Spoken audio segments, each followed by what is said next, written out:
आधिकारिक तौर पर 4 साथियों का नाम रामगढ़ विधानसभा क्षेत्र के लिए चला है। वो चारों साथी हमारे साथ बैठे हुए हैं। नुआव के विनायक जायसवाल जी जो जन स्वराज में जुड़ने वाले पहले कुछ साथियों में रहे हैं और जन स्वराज के बात को, परिकल्पना को नुआव और उसके अगल बगल के क्षेत्रों में घर घर पहुंचाने में इन्होंने बहुत बड़ा योगदान किया है। ये एक संभावित प्रत्याशी के तौर पर दावेदार भी हैं और जन स्वराज परिवार में लेकर इसकी चर्चा भी हो रही है। दूसरे जो संभावित प्रत्याशी हैं वो समीम भाई हैं जो हमारे बगल में बाएं साइड बैठे हुए हैं।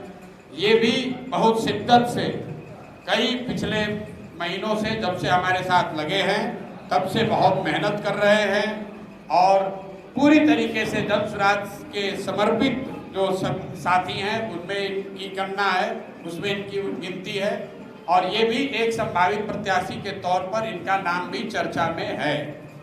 तीसरे जो हमारे साथी हैं आनंद सिंह साहब, ये दुर्गावती प्रखंड के हैं।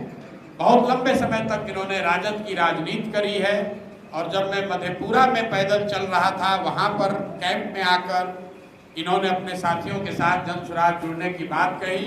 उसके बाद से दुर्गावती प्रखंड में कई जगहों पर और दुर्गावती प्रखंड के बाहर भी बहुत मेहनत से जन स्वराज को दुर्गावती प्रखंड में जो लोग जानते समझते हैं उनमें एक बहुत बड़ा वर्ग है जिसमें आनंद जी का सहयोग है, आनंद जी के प्रयास का असर है। और चौथे एक सज्जन जो कि जन स्वराज से बहुत थोड़ा पहले से जुड़े हैं लेकिन जमीन पर बहुत सक्रिय नहीं रहे क्योंकि जुड़ने के बाद थोड़ा बीमार पड़ गए थे, सुशील कुशवाहा जी। सुशील कुशवाहा भी यहाँ पर उनका जो क्षेत्र है वो रामगढ़ विधानसभा क्षेत्र के बगल का है। तो जन स्वराज की जो एक परिकल्पना है कि नहीं उस क्षेत्र का ही आदमी लड़ेगा, उस नज़रिए से कुछ लोगों का ये सवाल भी है कि भैया आप तो कहें कि लोकल आदमी ही लड़ेगा तो फिर सुशील कुशवाहा जी का नाम क्यों चल रहा है। उसकी 2 वजह है। एक तो जिस पंचायत से सुशील जी आते हैं वो पंचायत डिलिमिटेशन से पहले तक रामगढ़ का ही हिस्सा रहा है। डिलिमिटेशन में उस पंचायत को रामगढ़ से अलग करके दूसरे विधानसभा में मोहनिया में डाला गया है। और दूसरा जन स्वराज में ये व्यवस्था है कि आप जिस क्षेत्र में रहते हैं अगर वो क्षेत्र आरक्षित है और आप SC/ST समाज के नहीं हैं तो आप बगल वाले क्षेत्र से अपने उम्मीदवारी का दावा कर सकते हैं।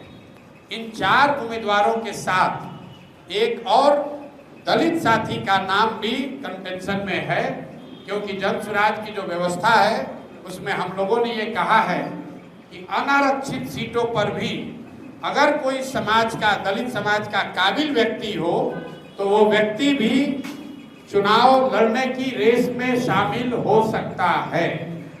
जरूरी नहीं है कि वो मिल जाए। तो उस दिशा में हमारे आपके यहाँ के प्रसिद्ध वकील, यहाँ एडिशनल पब्लिक प्रोसिक्यूटर ये सज्जन राम नारायण राम जी, ये भी एक बड़े दावेदार हैं और रामगढ़ विधानसभा क्षेत्र में ही रहते हैं। हालांकि भभुआ में प्रैक्टिस करते हैं। बहुत लंबे समय से समाज में दबे कुचले लोगों की, गरीबों की, SC/ST समाज के लोगों के खिलाफ जब भी अन्याय हुआ है इस क्षेत्र में वो लड़ते रहे हैं उनकी आवाज बनकर। तो ये 5 प्रत्याशी हैं। मैं आपसे और अपने साथियों से माफ़ी चाहता हूं कि मुझे अभी 10-12 घंटे का और समय लगेगा। इसकी घोषणा हम लोग करेंगे कल सुबह, लेकिन इन 5 में से ही कोई एक आदमी प्रत्याशी बनेगा।